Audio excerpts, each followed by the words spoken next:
What's going on, guys? I'm Seth with Wired Customs, and you are tuning in to our very first episode of Games in Review. Today I'll be taking a closer look at a very popular title. It's been around for a little bit, Diablo 3, Reaper of Souls, and I will be including the Necromancer content as well, so don't go anywhere.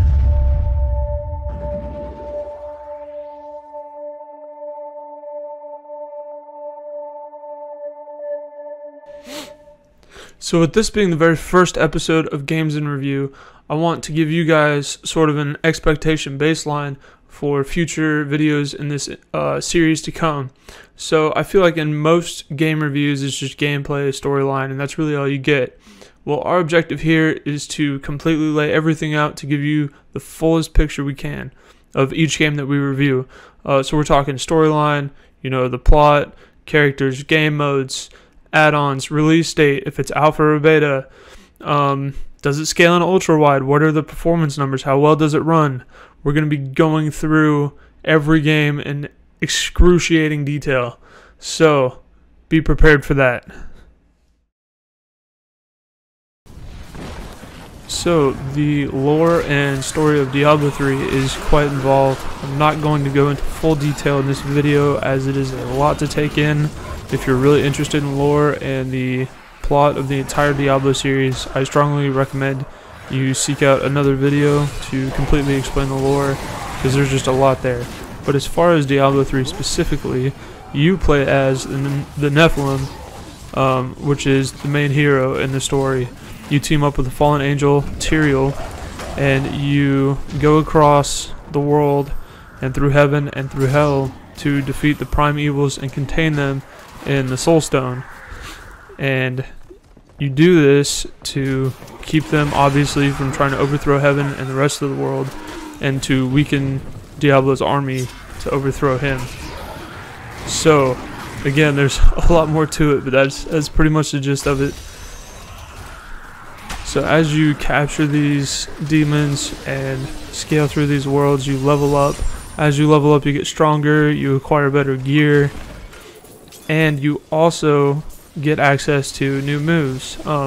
The combat in this game, at first I found was a little bit daunting, but as you level up, it's actually really satisfying and is really enjoyable. So you have 6 attacks you can choose from. Each one of those 6 attacks can be changed to 5 different options for each one of those 6, so that's already a ton of combinations. And if that's not enough, each one of those alternate selections can be modified with something called a rune, and each one of those runes adds a special property to that attack. So there are just almost endless combinations of combat you can use with each class, and there are also 6 different classes to choose from, which leaves you with a lot of options. So there are a total of 5 different acts, which are, I guess, the main areas of the game. They divided out of 5 ways.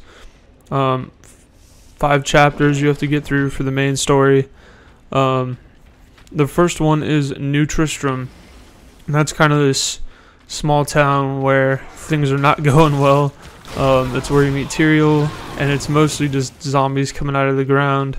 To kind of get you familiar with the whole Diablo theme and get you acquainted with the game. That's definitely the easiest area, and for very good reason too.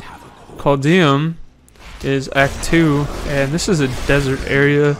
A lot goes on here. I'm not going to get into it because I don't want to ruin the game for you, but essentially it's just a desert wasteland, and there's lots of interesting stuff that goes on there.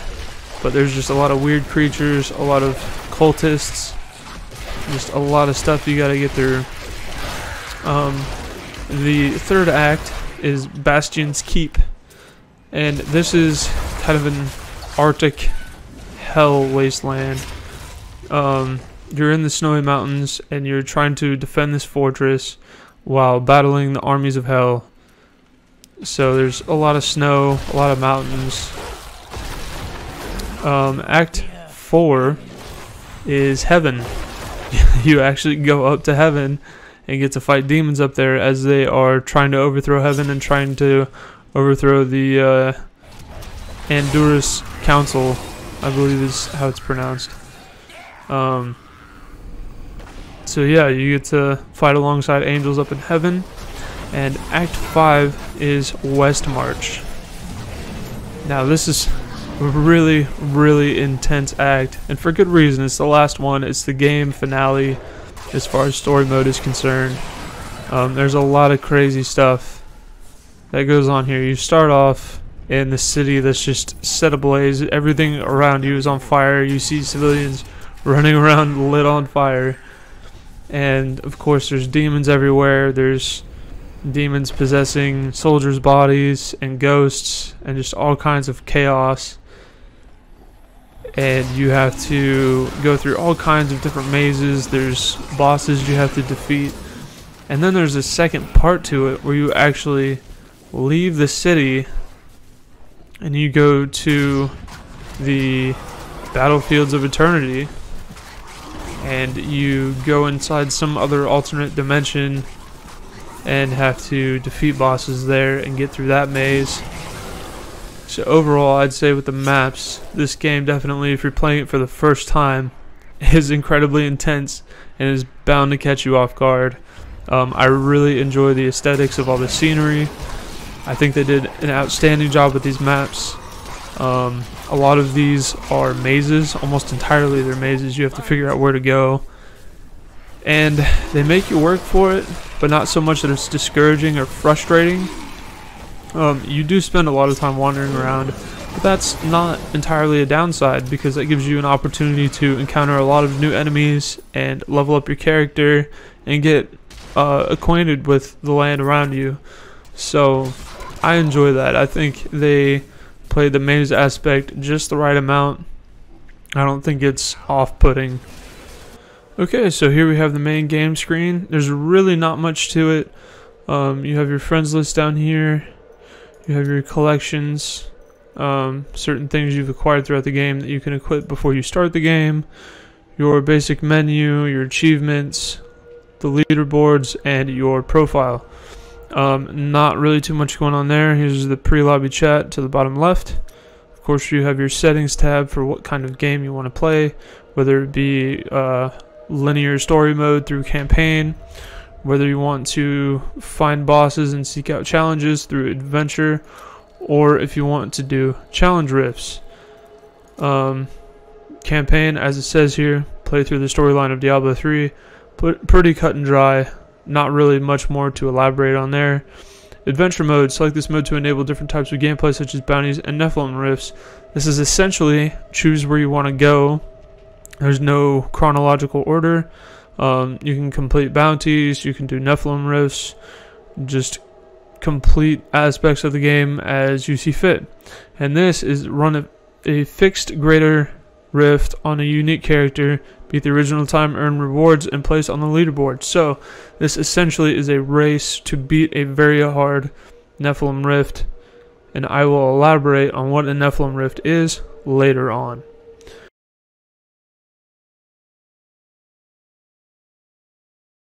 You have the male option or female option, and you can choose hardcore or seasonal. Hardcore is if you die, that's it, the character's done. And seasonal, you start the character off and you have a certain season to beat challenges and certain things like that.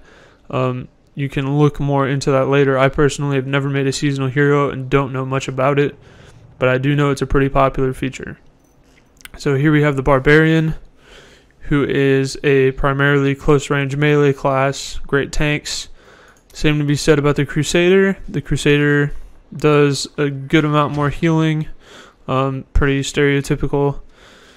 Demon Hunter is somebody who does long-range damage. Ranged weaponry and shadow manipulation make this vengeful hero an elusive stalker of demons. So yeah, great damage from far away.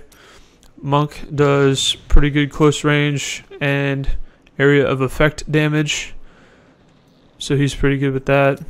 The Necromancer does all kinds of stuff, good at close range and from far away. You can summon stuff. You can use corpses as weapons. There's all kinds of crazy stuff you can do with the Necromancer. He's one of my favorites. But my all-time favorite is the Witchdoctor. This guy is just weird. A manipulator of the forces of life and death, the shrewd caster wields the power of the spirits in astounding ways. There is no doubt about that. It's really hard to even describe what the Witchdoctor does. He can do all kinds of crazy stuff. As you're seeing in the little demo window on the right, he just wreaks havoc. And the wizard, yeah, they shoot lightning and ice and fire and do wizard stuff. Obviously heavy damage from afar, but if you get close, they don't take a beating too well. So be mindful of that. So this character that I have right now is the Necromancer. You do need DLC to unlock him. He does not come with the standard version of the game.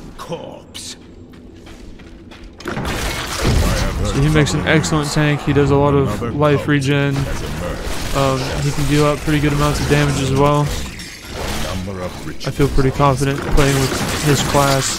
He has a golem that aids him. As you can see, I have mine set to the bone golem because I like his special move that he does.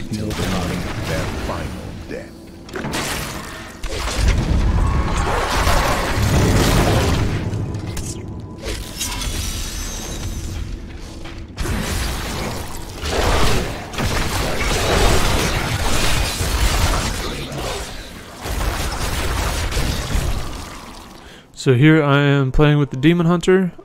He is not leveled up very high, so this gameplay might be a little underwhelming. He does pretty good range damage, and he is pretty fun to play with. You can do some pretty cool stuff. Like he can kind of do this evasive maneuver that does damage as well.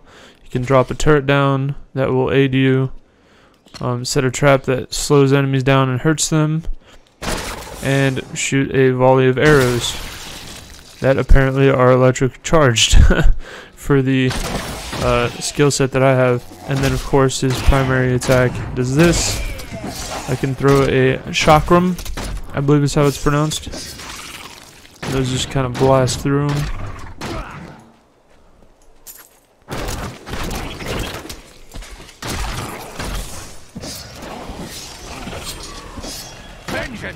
So I know this isn't super exciting gameplay, but he is very low level. And as you level the character up, obviously the more intense the gameplay gets. But this is still a very enjoyable, fluid character to play. Despite them being ranged, they can take damage pretty decent. So that is the Demon Hunter. So if you thought gameplay for the last character was underwhelming, then here we have my level 11 monk, who's not really good for anything. His attack speed is absolutely horrible. But that doesn't mean he's bad. He's definitely not. I love his attack combos. Would be way better if they were a little faster. I only have the first and second attacks unlocked. Well, I should say 1 and 2 keys. So I have left and right mouse unlocked, and I have 1 and 2, but I still don't have his 5th and 6th attack unlocked yet. But I do know that Monk has potential, and this is horribly slow attack speed. Normally it is absolutely 100 times better. You ask is impossible. But that is a very small glimpse into the monk. He specializes in close range combat, and really overall is a great character to play, but mine just isn't very high level yet. So let's move on to the next one. So this is the Witchdoctor. Personally, he is my favorite character. He specializes in summoning and just has a lot of really weird moves. Like, I throw these little fireballs that spawn other fireballs, and then I think it's called Haunt, where I do that and that does damage. And then when they die, it feeds on the next. Then I have this voodoo mask that pukes acid on people. Pretty sure it's called acid rain. I'll have to check here in a second when things aren't quite as chaotic. But he is level 70, so he is maxed out as far as his character level. I cannot carry more. So he summons these hellhounds that are near me. I don't remember what that does. There's my voodoo mask. Need more time. And then that fourth one is to summon that troll. But he has lots of different moves. Poison darts, spiders, toads for primary. Haunt. Okay. So I can shoot fire bats, I can have zombies pull their arms up. Soul harvest. Gain life for every harvested enemy. Okay. So if I'm getting attacked a lot and there's a bunch of people around me, I can throw that and that will heal me. Yeah, acid cloud. Have piranhas swim around me. Wall of zombies. Spirit barrage is pretty cool. But he just has tons of really crazy attacks. I really like his skill set. It's super unique. It never gets stale. Extremely versatile. So that is a glimpse into the Witchdoctor. So here we have my level 6 mage. I have really nothing unlocked. Super basic.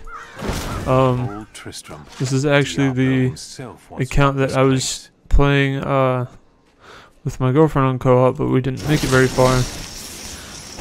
But you can tell, I mean, just getting into it immediately. I mean, I'm already shooting ice laser beams and, you know, God knows what else. Electricity. I mean, you can just do all kinds of cool stuff.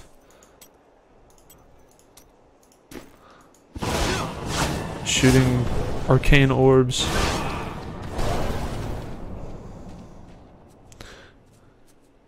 The mage can do, or wizard, I forget what the actual class name was, but he can do all kinds of crazy moves.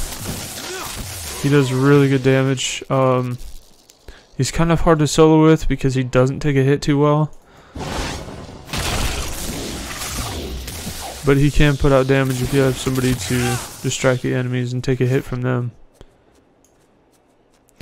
So I know that was pretty disappointing. This is definitely one of the better classes. I just don't have a character leveled up to really showcase what the mage can do. So on that note, we will go to the next character. So here we have the Crusader. He is definitely a tank. Oh man, his attack speed is so bad. He does really short-ranged melee damage for the most part. He does have ranged attacks that you can use, but these are Paragon levels.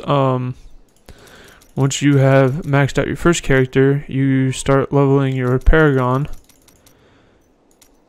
And these are bonus attributes your character gets. It is account bound, and you can apply it to all of your characters. So once you max out your first character, then you move on to Paragon, and you can start dealing with that.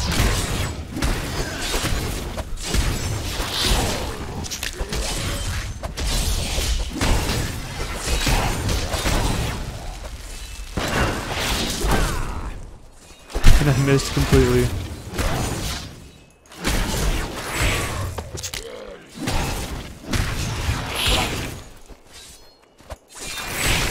And the Crusader, he's probably stuck in a two-way tie between him and the Witchdoctor for my favorite.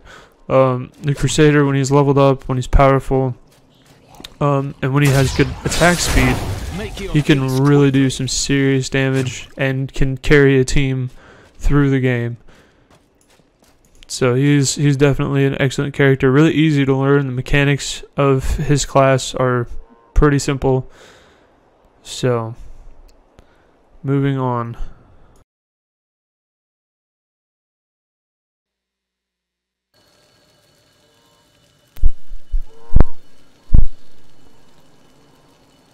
Okay, so I want to talk about performance now. We're going to be spawning in the same place, same character, same difficulty, in the old ruins on, where are we on?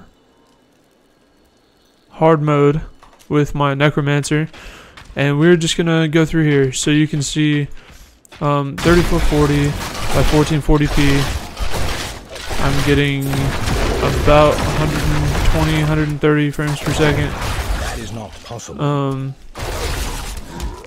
And the only thing that really has an effect on FPS on this game that I find is how many enemies there are in one area. I haven't really noticed any like regions are more difficult to run than others. That is not possible. But yeah, I am running it in 1800X and a 1080 Ti. I am using CPU encoding to record this with Streamlabs OBS, so you should net a few higher frames, you know, as opposed to trying to stream as well. And this is this resolution is 3440 by 1440p. Ultra settings, everything turned all the way up, except for AA, I believe. Here are the graphics settings: windowed full screen, reflections, SSAO, color density high, anti-aliasing full screen, physics high, shadow quality high smooth, texture quality high. So that is how we have it set. And we seem to be getting in between 100 and 130 FPS depending on what's going on, which I think is pretty good with this high of a resolution. You really only need 60 FPS to play this game enjoyably. If even that, I mean, I'm sure like 40 would be fine, if there was a way to keep it from stuttering. It doesn't screen tear, but it does stutter pretty bad if your frames drop. So that kind of sucks. It's not very RAM intensive, as you can see. With me streaming this, essentially, I'm still not even using the full 8 gigs. I mean, if you did have 8, I have 16, so it's not full 8, but.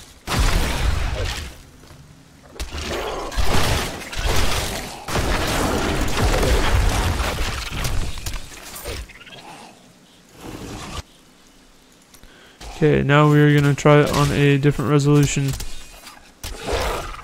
Okay, so now we are going to be testing standard 1440p, 2560 by 1440. Let's get into it. So we're going to go back to the same place we were, same difficulty, same character, all the same settings other than resolution. So let's go to the old ruins and let's see what kind of frame rate we get. So right now we're hovering around 140, 150, 160 even. Wow, big difference. Okay, let's see what things kick up to. We're back down to 110, 120. Wow, so we are getting way worse frame drop than before.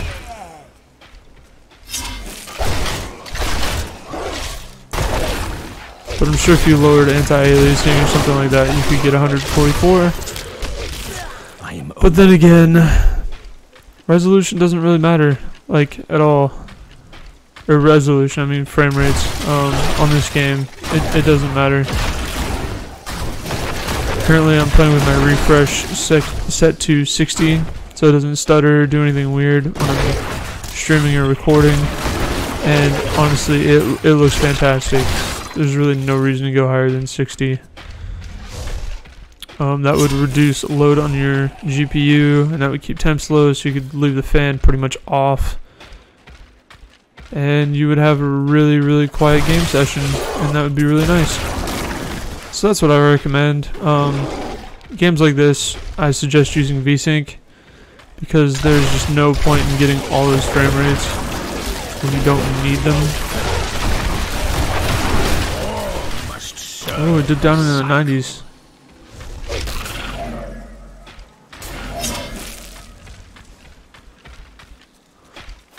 Alright, so last but not least, we will do 1080p.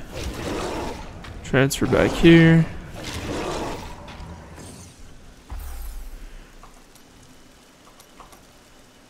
Okay, so now we are at 1080p.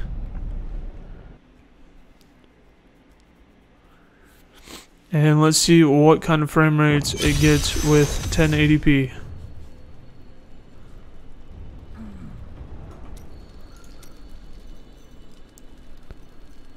Sync is off.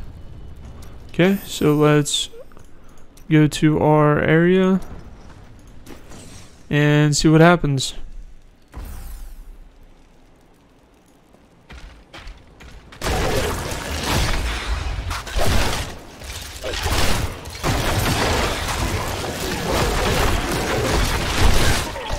We're holding about 130, 120.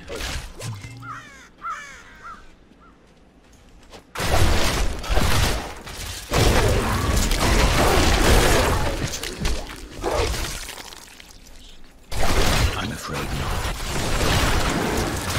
I must have a corpse.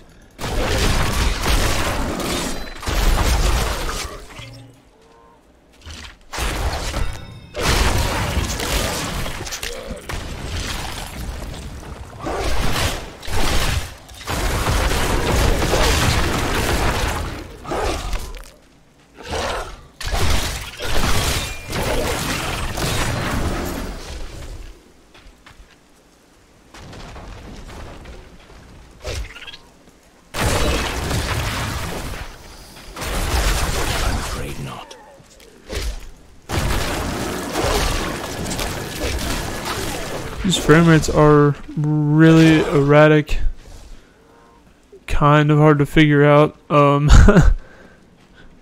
So this is just one of those games that's best that if you have G-Sync or FreeSync, something like that, just enable that. Try and lock it at a specific refresh rate. It will definitely work best that way.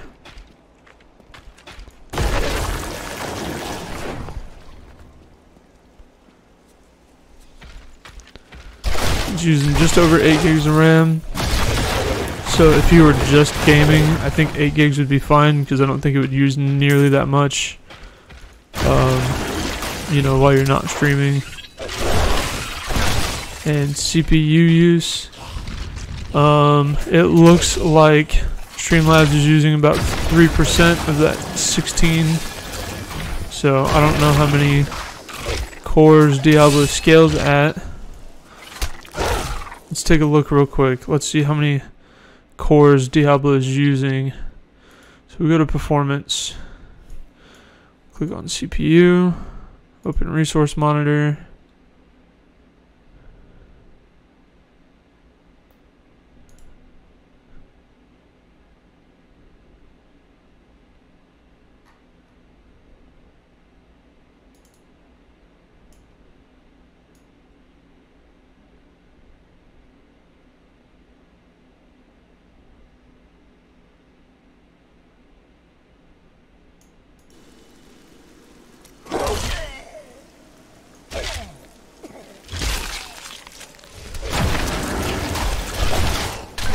So it's kind of hard to tell exactly which cores the game is using. It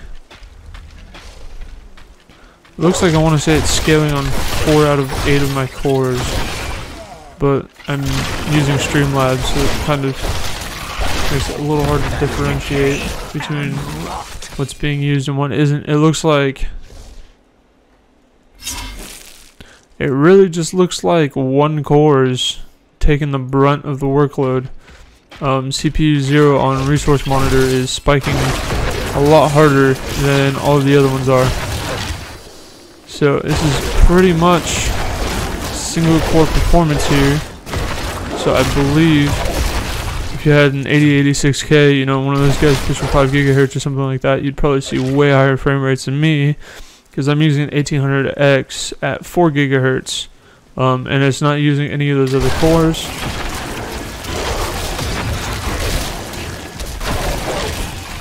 I mean, you don't really need high frame rates with this game anyways, so...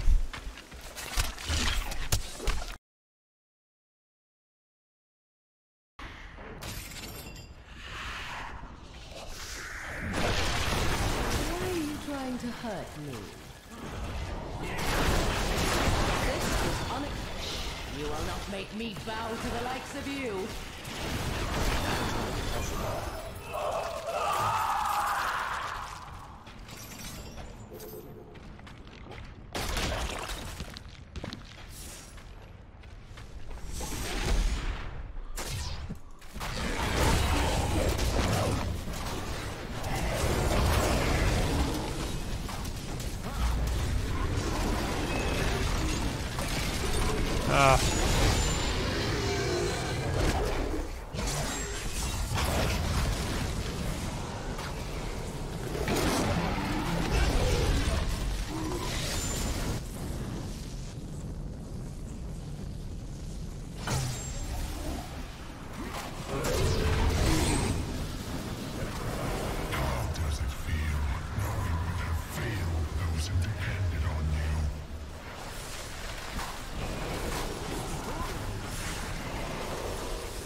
That is not possible.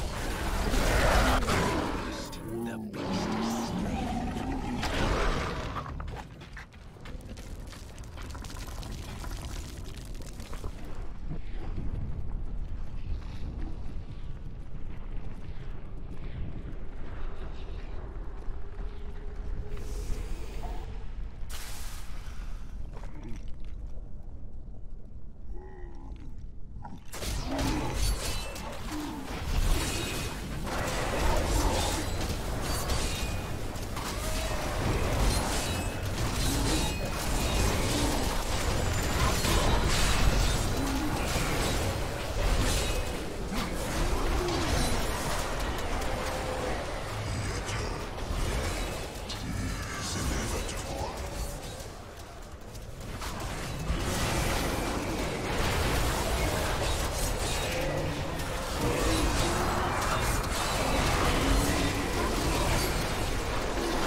So overall, I really like this game. It's a really good long-term playable game.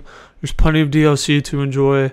The story mode, I mean, if you follow the lore and like really pay attention to the story, that'll take you hours and hours to get through, not counting the rifts that you have to do, not counting all of the achievements you have to get, leveling characters. There's just so much to do, and it's all so fun. I really, really, really like this game, and I think those of you who are into this kind of hack and slash play style, I think you'll really like it too. So you can download it for roughly about 20 bucks from Blizzard. Yeah, if you like this video, hit the thumbs up. If you didn't, hit the thumbs down. Share, and make sure you hit that subscribe button so you don't miss any more future videos.